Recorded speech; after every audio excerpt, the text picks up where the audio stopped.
जब भी हम जन्म कुंडली और ग्रहों के विषय में बात करते हैं तो लगभग सभी ग्रहों पर चर्चाएं होती है, उनके गोचर पर चर्चा होती है, उनके दशा और महादशाओं पर चर्चा होती है कि उनके फल किस प्रकार के होंगे, गोचर बदलने के बाद क्या परिवर्तन आएगा, परिस्थितियां नकारात्मक होगी या सकारात्मक होगी। यहाँ तक कि उपायों और पूजा पर जब बात होती है, उनकी रेमेडीज पर बात होती है, तब भी अलग अलग ग्रहों की पूजाओं पर ध्यान दिया जाता है, रत्नों पर ध्यान दिया जाता है। परंतु एक ग्रह अमूमन हमेशा छूट जाया करता है, जिस पर कोई भी चर्चा नहीं करता या बहुत कम करता है, या उस ग्रह के उपायों पर भी बातचीत थोड़ी सी कम होती है कि उसके प्रभाव दुष्प्रभाव क्या होंगे, किस तरह के होंगे। वो ग्रह है केतु। नवग्रहों में सर्वाधिक कम लाइट में आने वाला ग्रह है केतु, क्योंकि केतु का स्वभाव ही अलगाववाद वाला और अकेलेपन वाला या लोनलीनेस देने वाला है। दरअसल वो सामाजिक ग्रह है ही नहीं, इसलिए उसकी बातचीत भी कम होती है, क्योंकि केतु सवालों में भी नहीं होता। अमूमन आम जनमानस के जो सवाल होते हैं वो सवाल भी किस प्रकार के होते हैं? मटेरियलिस्टिक सवाल। विवाह कब होगा, विवाह में परेशानी आ रही है तो वो कब दूर होगी, नया घर कब बनेगा, पढ़ाई कब पूरी होगी, नौकरी लगेगी नहीं लगेगी, लोन कब पास होगा, पैसा कब तक आएगा, रुका हुआ धन कब प्राप्त होगा, या बहुत सारा धन कब प्राप्त होगा। ये सारे सवाल हैं और कहीं ना कहीं गहराई में जाए तो केतु का इन किसी भी प्रकार के सवालों से कोई मतलब नहीं। पर यहीं पर हम सब एक बहुत बड़ी गलती करते हैं। केतु का इन सभी सवालों के साथ बहुत ही गहरा नाता है। अमूमन एक बहुत ही महत्वपूर्ण ग्रह है और इस ग्रह के बारे में प्रॉपर शोध होना बहुत आवश्यक है, क्योंकि इस ग्रह को लोग समझते कम है, इसलिए इसको इग्नोर कर देते हैं, इसको छोड़ देते हैं कि अगर केतु की दशा चल रही है तो उसके प्रभाव किस प्रकार के होंगे, नहीं होंगे, या जन्म कुंडली के किन भावों में केतु बैठा है तो उसके क्या प्रभाव आ रहे हैं और क्या प्रभाव जातक जो है फील कर रहा है। तो मित्रों, आज से हम एक इसी सीरीज पर काम करना प्रारंभ कर रहे हैं कि जन्म कुंडली के विभिन्न भावों में अगर केतु होगा तो उसके क्या फल होंगे। तो ये पहले वीडियो में हम बात कर रहे हैं केतु इन लग्न यानी जन्म कुंडली के पहले भाव में केतु, तो उस व्यक्ति के जीवन पर केतु का क्या प्रभाव होगा, क्योंकि पहला भाव यानी लग्न भाव है, सबसे महत्वपूर्ण भाव।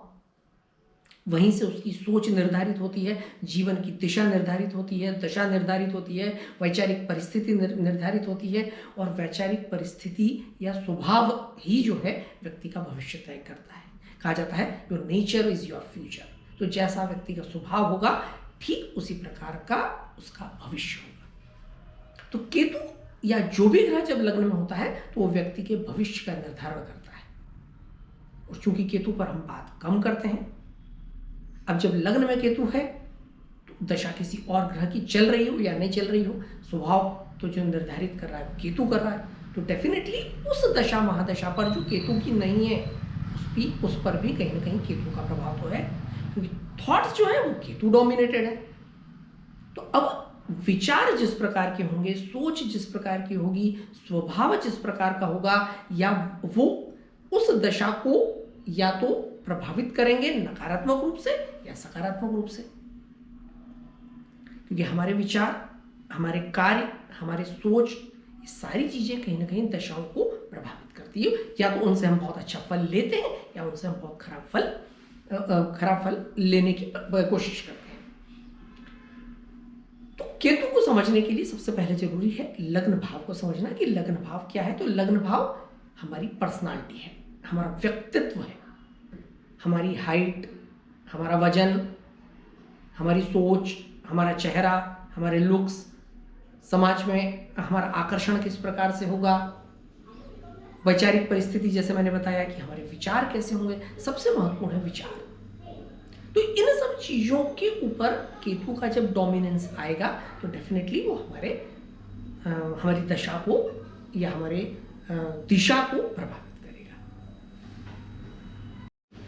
लोग केतु को एक बहुत ही साधारण ग्रह कहते हैं, लेकिन मैं कहता हूं कि केतु आध्यात्मिक शक्ति से भरा हुआ ग्रह है।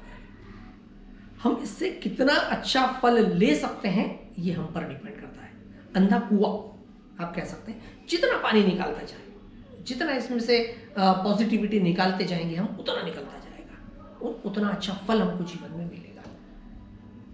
जिस अंक शास्त्र में भी कहा जाता है कि जो 7 यानी 7 अंक है वो केतु का अंक है, और उस अंक से जुड़े लोगों के पीछे आध्यात्मिक शक्ति कार्य करती है। बिना 7 के अंक के सपोर्ट के कोई भी व्यक्ति बहुत बड़ी ऊंचाइयां हासिल नहीं कर सकता।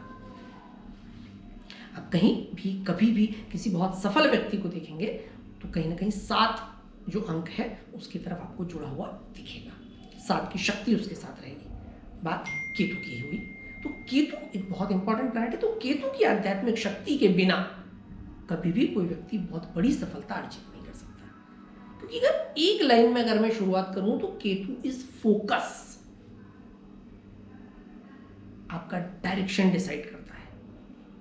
केतु की जो आध्यात्मिक शक्ति है आपको फोकस्ड बनाती है, और जब ये लग्न में बैठ जाता है आकर के तो आपके व्यक्तित्व को बहुत फोकस्ड बना देता है। जो भी काम की तरफ आप अपना ध्यान केंद्रित कर रहे हैं, जो भी आपका लक्ष्य है, आप उसमें भिड़ जाते हैं पूरी तरह से। ये एक बात भी सही है कि केतु का संबंध मटेरियलिज्म से नहीं है, परंतु जब वो उसकी जो क्वालिटीज हैं वो किसी भी प्रकार के लक्ष्य को प्राप्त करने में मदद करती है। केतु जड़ है, जो पेड़ होता है उस पेड़ की जो जड़ होती है, पेड़ कितना भी बड़ा हो वो जड़ निर्धारित करती है कि पेड़ कितना मजबूत स्थिति में खड़ा रहेगा, या किस स्थिति के या किस स्तर के आंधी तूफान इसको हिला पाएंगे। वो जड़ जो है केतु ही है, जड़ों से जुड़ा हुआ होता है केतु। तो जो व्यक्ति जीवन की शुरुआत जड़ों से करता है, धीमी करता है, स्लो करता है, ट्रेडिशन को साथ जोड़ करके चलता है, अपने विषय को सोच समझ करके फिर धीरे धीरे जब आगे बढ़ता है, उसकी ऊंचाइयां, उसकी सफलता बहुत बड़ी होती है। आम विरोधियों की या आम परिस्थितियों की तो ताकत ही नहीं कि उस व्यक्ति को किसी भी परिस्थिति में हिला दे। इसीलिए मैंने कहा कि व्यक्ति को बहुत ही फोकस्ड बना देता है। तो व्यक्ति पहले समझता है, सोचता है, बहुत सेंसिटिवली और एकाग्रता के साथ अपने विषय को पढ़ता है, समझता है और बहुत धीरे धीरे आगे बढ़ता है। तो केतु से जुड़ा व्यक्ति, केतु जिस व्यक्ति के लग्न में, उसके जीवन में संघर्ष बहुत होता है, क्योंकि केतु पहले सिखाता है। तो इसका मतलब ये कतई नहीं कि वो व्यक्ति संघर्ष के बाद ऊंचाइयां हासिल नहीं करेगा, नहीं। सीखता हुआ सफलता अर्जित करते हुए, अपने काम में महारत हासिल करते हुए, जो भी उसका विषय हो सकता है, और उसके बाद जो है वो बहुत ऊंचाई हासिल करता है। चाहे वो व्यक्ति खेल के क्षेत्र में हो, चाहे व्यक्ति कंस्ट्रक्शन के क्षेत्र में हो, चाहे व्यक्ति फिल्म इंडस्ट्री में हो, किसी भी एरिया में हो। तो केतु जड़ों से जुड़ा हुआ ग्रह है और व्यक्ति को बहुत ज़्यादा फोकस्ड बनाता है। तो केतु की सबसे पहली क्वालिटी और मजबूत क्वालिटी है। देखिए, केतु के 3 नक्षत्र हैं और तीनों ही इनविजिबल हैं। जैसे आप पहला देखें, अश्विनी नक्षत्र, वो केतु का नक्षत्र है, क्रिएशन को रिप्रेजेंट करता है, यानी वहीं से सृष्टि की शुरुआत होती है, नक्षत्र चरण का पहला नक्षत्र। अब दूसरा नक्षत्र कौन सा हुआ? मघा नक्षत्र, बहुत ही पावरफुल नक्षत्र है। मघा नक्षत्र जो है वो सिंह राशि के अंतर्गत आता है। इसके जो अधिपति हैं वो पितृदेव हैं, एंसेस्टर्स, यानी फिर ऐसी ऊर्जा आपको देते हैं, ऐसी कृपा आपके ऊपर बरसाते हैं उस नक्षत्र के जरिए, जो आपको बहुत बड़ी सफलता के लिए तैयार करती है, हमारे पितरों की कृपा। तो मघा नक्षत्र आपके पितरों से जुड़ा है। तीसरा नक्षत्र मूल नक्षत्र। मूल नक्षत्र के बारे में भी अमूमन लोग बहुत कम समझते हैं या गलत समझते हैं, उसको नकारात्मकता से अधिकतर लोग जोड़ते हैं, क्योंकि बहुत ज्यादा उसके बारे में ज्ञान नहीं होता, समझा हुआ नहीं होता। तो अब तीसरा नक्षत्र मैंने कहा मूल नक्षत्र। मूल यानी जड़। जड़ कहाँ होती है? पेड़ के नीचे होती है। जड़ मीन्स व्हाट? जड़ मीन्स हमारा ट्रेडिशन, हमारे संस्कार, हमारे अंदर जो हमारे एंसेस्टर्स, हमारे पूर्वजों या हमारे पारिवारिक बैकग्राउंड ने जो हमको नॉलेज दी है, जो शक्तियां दी है, जो ताकत दी है, ये कहीं ना कहीं मूल नक्षत्र उसको रिप्रेजेंट करता है। तो ये तीनों ही नक्षत्र इनविजिबल है, यानी केतु की जो फोर्स है, फोर्स इनविजिबल तो है पर बहुत गहराई से काम करती है, बहुत ताकत के साथ काम करती है। तो जब ऐसा ग्रह आपके लग्न में आकर के बैठता है तो सोचें आपको किस तरीके से आपको वो शक्तियों से भर देता है, ज्ञान से भर देता है, और कितना गहरा आपको धैर्यवान और दृढ़ निश्चयी बना देता है। ये केतु की ताकत होती है। और इतनी बड़ी ताकत के बाद कोई व्यक्ति सफल ना हो, मेरे हिसाब से असंभव सा प्रतीत होता है। किसी भी परिस्थिति में उसके पास कोई चांस ही नहीं होता कि उसको सक्सेस या सफलता नहीं मिले। अब केतु का अपोजिट कौन है? Materialistic planet Rahu. राहु ऐसी परिस्थिति में आके 7वें घर में बैठ जाता है। तो जब पहला घर हमारा है, व्यक्तित्व को प्रतिनिधित्व कर रहा है, तो 7वां घर जो है हमारे सामने वालों का है, हमारे विरोधियों का है, समाज का है, जो हमसे अपोजिट डायरेक्शन में खड़े हुए हैं। जीवन में 2 पार्ट होते हैं हमारे, एक हम, एक हमारा सामने वाला हिस्सा, टेबल का ये हिस्सा, टेबल का वो वाला हिस्सा।